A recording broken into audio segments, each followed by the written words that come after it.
So I think we might as well make a start because it's after 7. Everyone who's going to be here is going to be here. Thanks everyone for turning up. Just so you know, I am recording it. I don't think anyone will be able to hear it in the future. It's pointing mostly at the screen, but I got a new toy and I want to try it, so see if it works.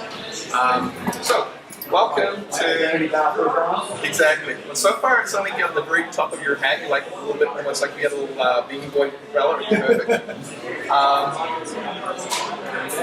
We are going to talk, or I'm going to talk about digital fabrication for mostly tabletop games, but also just general purpose development, 3D design as well.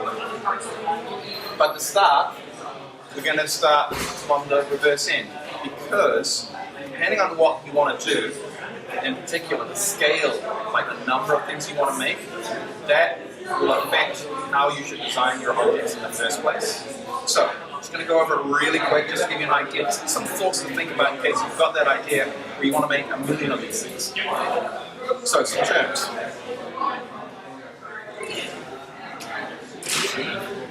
So this little shape here just shows that what we call an overhang and an undercut. When it comes to 3D printing, molding, and most of the digital fabrication tools, these are the two things where you'll always have the most trouble. So if you can make designs that kind of avoid, like the 90 degrees, capital letter T kind of thing, it goes easier. You get away with it if you're only making a few things at a time. You start making many, things get way more complicated. You'll hear people talking about a bevel, and I was really surprised because I've used these two terms, bevel and chamfer, interchangeably. I found out the other day that apparently there is a technical difference. A bevel is a whole surface, whereas a chamfer is just connecting two planes. And the other one is a fillet. A fillet is where you have a rounded corner. And usually when you're making things for a machine to make, you want to add rounded corners. It makes it easier on the machine. And also when you pick it up, you're getting really sharp corners, which don't feel so good. But we're going to break it up a little bit because we have a little quiz to see what you've heard about. So there are two kinds of machines that are generally used for making stuff.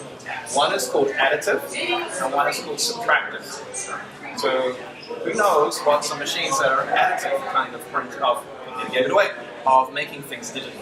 3D printing as well. What about for subtractive? CNC, etching, laser cutting. That's where you're taking material away. There's a big advantage and disadvantage to each. If you need something that's really strong, go for subtractive manufacturing, because you're taking a solid original thing and you're cutting away some stuff, it's going to be stronger. If you're doing 3D printing, it may not be as strong, so you're adding stuff up, and if any layer doesn't connect as well as other layers, it's got a built-in weakness. Sure. So, once you've got an idea that's so good, you think you're going to make thousands of them at a time. If you're going to do that, you're going to be forced into doing injection molding, which these are some molds. You might recognize that shape. That's a mold for making Lego. Okay? Or if you're doing subtractive cutting things out, you're going to need a stamp, like a big, specially shaped knife that will cut through things. These cost a lot to set up, but to make each thing, it's really cheap. So I helped a company make a prototype of one of these, and they told me that to get a mold made for a plastic box, just a box with some special holes in it, it was $10,000 to get it milled. And if they made any mistakes, they couldn't reuse it, they'd start from scratch with another $10,000. So they used 3D printing to prototype it first and make sure everything was perfect, and they only had to make it one time. If you only want to make a few hundred at a time, or a bit less, then you can do what's called molding. That's where you make a negative of the shape out of a material other than metal, and then you pour in the plastic yourself, and you can make it. And some of the plastics you can get, you can take a new thing out of the mold approximately every 5 minutes. So it's quite amazing some of the chemicals that are now available which will let you make something super fast. You can also use laser cutters. They're pretty fast as well. If you've got a small run of things, you can actually get through lots of stuff. If you only want to make between 1 and 10 of something at a time, then that's the really sweet spot for 3D printers and also for CNCs. They're both incredibly flexible, but they're kind of slow. To set them up and get them going, relatively cheap. But to make each thing, it's a little bit more expensive than if you were to do it with a mold. Make sense? Any questions so far? Yeah. Okay. So now we can start talking about design workflows. So how do you actually go about making these things on your computer so that you can actually make them, get the robot to make them? So what I've discovered is that there's kind of a split in all the software used to make this stuff. There is the kind of engineering stuff, like making a dam or a big machine, or the artistic, like sculptures. And unfortunately, the software is kind of split between those two worlds. So for 2D workflows, if you're making like flat sheeting out of sheets, then in general, both artistic and engineering are kind of similar. What you do is you create your shape in a drawing program, and you use different colors to tell the machines what you want. So for example, this is an example that I can laser cut. The red lines will tell the machine to cut all the way through the material. The blue lines will just go halfway through the material. And these blue boxes, they would go as a big hole, which doesn't go all the way through, but it would carve it all out. And those kind of holes are called pockets. Now, the picture and the words are going to go a little different. So I have two pictures here. It's the same thing. This sort of looks like a newspaper. It's what we call dithering. It's where you take a picture and convert it into a bunch of different size shapes. Really, really tiny. And when you look at them from a distance of your eye, it looks like one solid picture. This is a straight line. So when you're using a tool like a laser cutter, it can work as one of these two modes. If you do it this way, it's called what's called rastering. That's good for images. It will actually look just like a photo. But the laser beam or CNC will actually go across each line, like an old-fashioned TVD. If you guys know what CRTs are, you know how they scan the electron beam. It's like that in the real world. So you get really good looking pictures. They look super crisp. They take a long time to do because the machine is literally scanning all the way across the whole surface. If you turn it into a vector, you can also not go all the way through the material, you can still just do an outline. If you can convert your designs to that, it will be a lot faster and it will save you a lot of machine costs. Because the vectoring is just so fast compared to rastering. Yeah. And at any point, if there's a question, just ask. Yes. Yes. Is it easy to have multiple levels of markings on your Yes. Yes. So, for example, the software I can show you on the laser that I have, you can set up to 16 different colors, and each color can be assigned a different power level. So, in principle, you've got 10% variation, and with the laser, you can actually carve a 3D shape.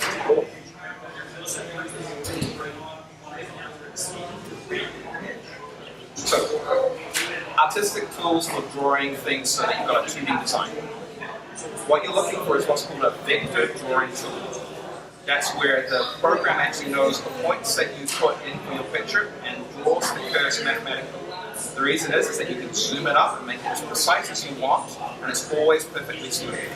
And that's what the machine wants. It wants to know what point did you start, what point should you go to, and I'll just move in that direction. Okay. Just an examples of vector drawing tools are Adobe Illustrator. Inkscape is free, and I use that for most of my stuff.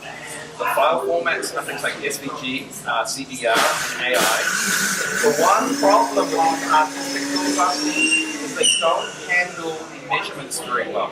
So if you want something that's a set size, sometimes you have to do it twice because the first time it didn't do it at the dimensions you thought it was going to do. If you're making something that's more of a machine, then you want an engineering tool. You've probably seen diagrams like this, like a blueprint. They're really good for describing mechanical objects. So, for example, furniture, tools, actual things which have to connect to give parts of machines that are going to move with each other. An example of that is a program called AutoCAD. There's a free one called LibreCAD, and AutoCAD also brought out a new program called Fusion 360, which is really a 3D tool. But as I'm going to tell you later, it's actually really good for doing 2D stuff as well, and it's free. Okay. So now we're going to move on to the kind of what is in some ways 3D objects. So again, the process for 3D is a little bit different than 2D. With the 2D drawing programs, the things like the laser cutter and the CNC almost act like a normal printer. You can just go print, and the machine will do it. With 3D stuff, you have to draw it in 3D, and then you have to go to another program which will then convert the 3D shape into something the machines can work with. So on the artistic side of drawing stuff in 3D, you use programs that work with what's called a mesh. So this is a picture of a monkey. And you'll see that it's made up of a whole bunch of flat surfaces. Those flat surfaces are marked out by lines and there's points on all the corners. That's called a mesh. You think about it as like a wire fence, and someone took that middle wire and bent it around the shape. That's what the computer knows. The good thing about that is that you can bend that mesh into any level of detail you want. The bad thing is the computer has no idea what that shape is. If you start off with a soccer ball and you bend it around, it has no idea that it started off as a soccer ball. So if you need to make it bigger, you're out of luck. You're going to have to fiddle around with every single point and triangle and stretch it out. So the computer no longer knows that it was a sphere. On the plus side, if you need to do like blades of grass or really fine depth texture, let's say you're doing a snake and you want all the scales, that's the tool you're going to use. If you're making more of a piece of machinery, like let's say this pocket knife, or not pocket knife, box cutter, then you want to use a tool which is more for mechanical design, and instead of representing everything as a mesh, it actually knows that you said, I want a circle here, and I want a sphere here, and I want a rectangle here, and it actually remembers it as a mathematical function. So it always knows what you put in the first place. So if you need to come back later and say, well, I need this sphere to be a bit bigger, it knows it was a sphere. You can actually go in and change the diameter, and it lets you change the shape forward. The downside is you can't put in lots of detail like scales on a snake. You would need so many little pieces of mathematical formulas that the computer would just melt down trying to do anything all that math. So really good for mechanical stuff, but you need to edit sizes later. But everything's going to come out kind of smooth. So it's really hard for the computer to store all the little bumps and details. So that's why mechanical CAD is generally used for real-world things, but mesh CAD is often used for special effects movies. That's where you're going to see it mostly used. You can use other tools to make things in print though. So once you've got your design, in whatever tool you've done, you still have to convert it ready for the machines to work on. And that's called CAM, computer-aided manufacturing. And what the tools will do is they'll take the 3D shape and they'll actually turn it into a bunch of little slices. And then the machines can actually work on each of those little slices one by one. But that's a separate tool. I can show you afterwards if you want to see what they look like. I'm just kind of moving through it quickly. So, some tips that are in general, if you can, use what they call parametric design flows. Big fancy word. What it means is, there's a little spreadsheet in the tool where you can say, the length of my desk is going to be 1 meter. The width of my wood is going to be 12 millimeters. You draw all of your diagram using width and length. Then if you need to change the width or length, you just go and change it here, and the diagram will just adjust for you automatically. I wish I'd started using that earlier. It's a little bit to set up in the first place, but it makes it so easy to just change the thickness of your materials. You thought it was meant to be 12 millimeters, and you buy it from the hardware store, you find out it's 10 millimeters. Change the thickness, everything updates, and you go, it'll work for me. The other thing to think about too is hybrid design. Designing things in 3D, which you actually want in 2D. So for example, I just really quickly drew out this curvy looking piece of furniture. It's going to be an office desk. There's programs that you get now which will actually take that shape and actually turn it into slices and actually tell you what the shape of the wood or material should be so that you can turn it into a thing that you just slide together and get that shape. If I had started as a 2D drawing program, I would have had to draw each one of those layers separately and then thought about how this should slide into that one and this one should slide into that, put all the notches in. The software is now out there that just does it automatically. So even if you need a 3D shape, think about how you can break it down into two-dimensional layers. There's a software that will do that for you. And if that's good enough, it's going to be way faster to produce. Now, I don't know about you guys, when I've done an idea in my head, sometimes I think about it only one way. Tunnel vision. All the design stuff you try and not get stuck. Try and think about other ways of doing it. Instead of just making something that's 3D printed, maybe use a laser cutter to do parts of it and 3D print the other pieces. You'll save time and you'll save cost. For example, you can also use a laser cutter or a CNC machine to cut out big sheets and then make brackets and hold pieces together with 3D printer. So by being creative, you can combine all these different pieces together to save you time, cost, and money.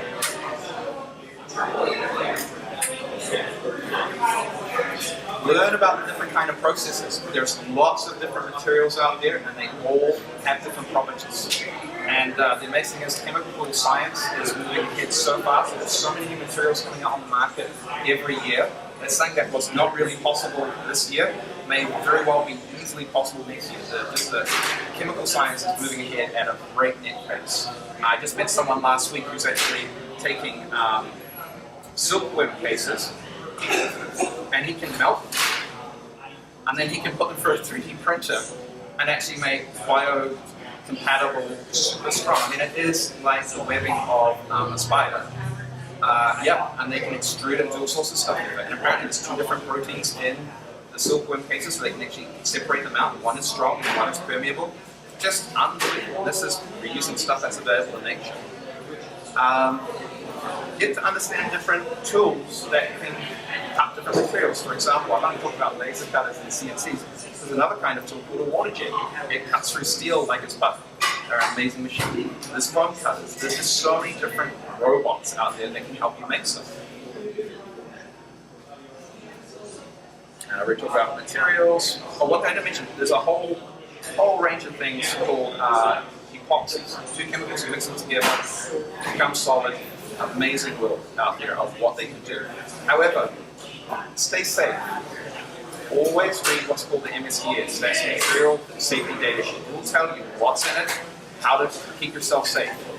Some of these chemicals are safe, so long as you don't do certain things. You do certain things and you can get an allergy to it. Most of all, it's good. It's always good to just check. I'm just going to wrap up with a brief list of some of the tools I've either described or briefly touched on. And I'll make these slides about levels too. But if you're interested in 3D printing, you need a thing called CAM, which will convert your 3D design into something the robot can do. Simplify 3D is a paid program, but I'm sold on it. It does a really, really good job. There are 3 programs called Cure and Slicer. They're both good. But in my experience, I've had good luck with Simplify. If you're doing CNCing, there's a really cheap one called CAMBAM. It's good. It works well.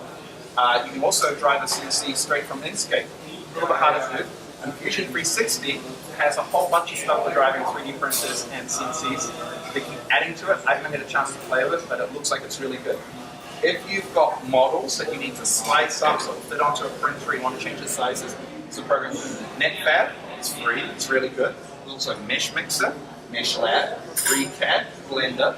And if you need to go from a mesh into a mechanical modeling tool, there's a program called Instant Meshes, which is free, and it does a pretty good job of pre-modifying the mesh so that it's more compatible with the engineering modeling tools.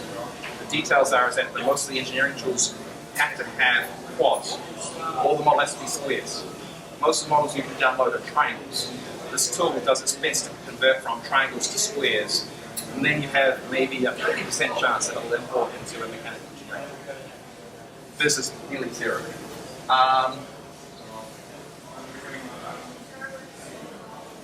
That's the end of me speaking. Do you have any questions? Yes. Just at that stage where you talked about where I'm going into parametric model. Yep. The program I'm using has an export function for STL. Yep. You need to go from STL to mesh mixer to slicer, or can you go directly from an STL, import it into the slicer, and then go into your 3D? What's your experience?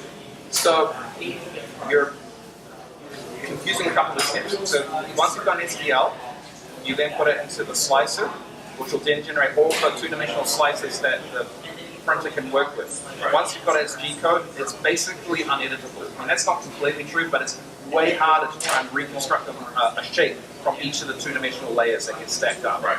So if you've got an STL from your CAD package, but it's too big for your printer or something like that, you want to just slice off a piece, then you get the STL, you'd go into NetFab or Mesh Mixer, and you'd slice the STL. Then you get the separate STL piece and you take each one of those and put it through your slicing software ready for printing. Okay, so it's good for downsizing of big print. Yeah. But if you can get an STL from your CAD package, you can go straight to your slicer package. Absolutely, as long as it's in the dimensions of your printer. Okay. Like for example, one of my boys has just printed a prop weapon and it's over a meter long. Yeah, it was a lot of work to print it out, and we had to chop it into about 15 different pieces. That was me on neck. Oh, that was awesome when it was done. He's still painting it. I think it's going to be good. But, you know, first time he's learning how to paint everything, and I go, I don't know enough about paint. I hope it all works because I know some things when you add certain things to certain things, fingers crossed it's going to come out. Anything else? Thank you. Oh, you're very welcome. Yes. What program do you like for just doing 3D drawing that never really happens in manufacturing? Right. Do you want something that's, do you need a lot of surface detail or do you need just general shapes? More general shapes. Autodesk Fusion 360. It's got, they're really pushing it hard. They've got weekly online training sessions on all sorts of levels on all the different topics. They're uploading all of their webinars onto YouTube. They're really, really pushing really hard to make it super easy to use. There are some downsides to it, but I've tried a couple of others. Whenever I get stuck, they've got the information that I can just go watch a video or read. And I'm not a big video watcher for learning. I'm old-fashioned. I like to read. They have a lot of it also written out. So, but if you needed fine details, like surface details, then I would probably say, depending on how much money you want to pay, it would be Sculptress.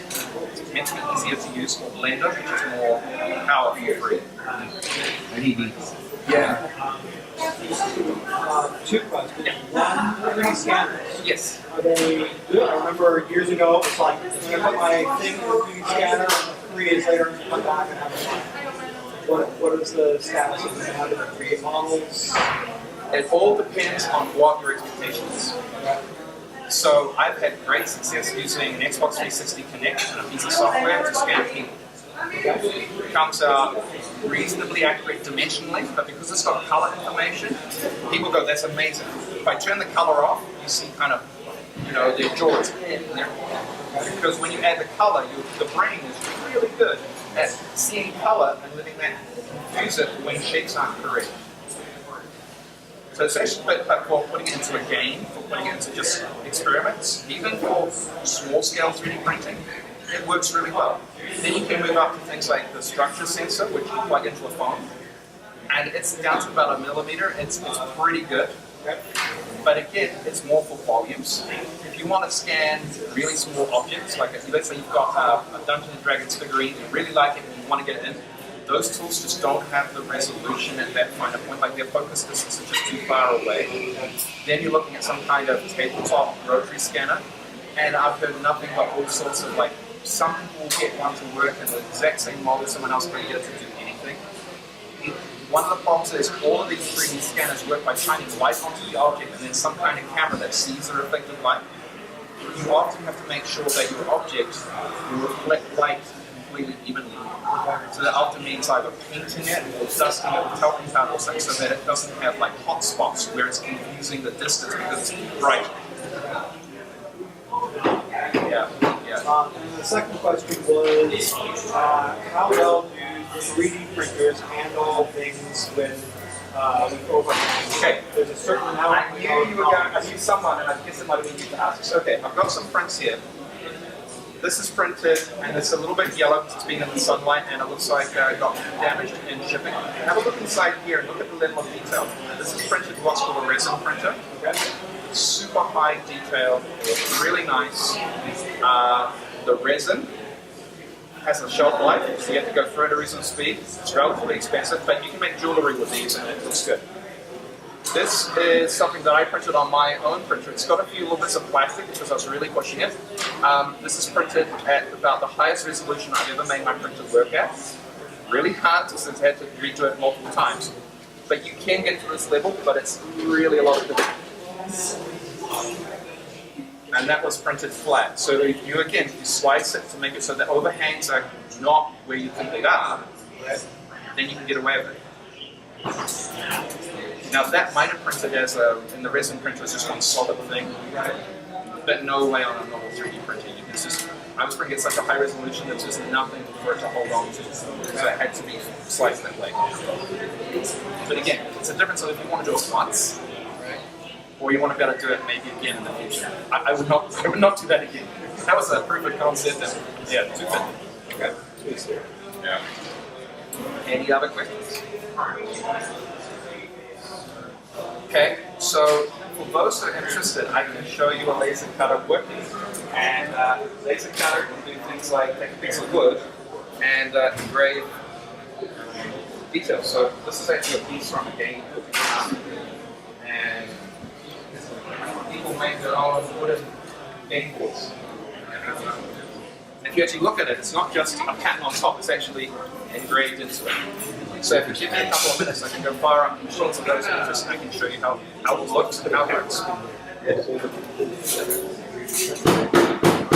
And for those who are interested, the laser is actually in the room just around through that door over there. So I'm just going to turn this computer off, have a cup of coffee, a little drink of coffee, and then I'll be over there.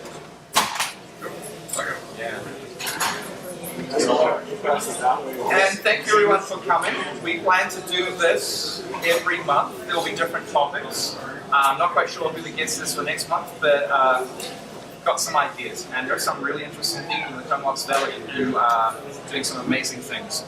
All sorts of people. I'm hoping to bring them out. So if you know of someone, you go, they do something really interesting, whether it be making alcohol, whether it be sewing, whether it be any kind of making endeavor, let me know and I'll get in touch with them and see if they'd be willing to do a presentation like this. Great. Thanks everyone.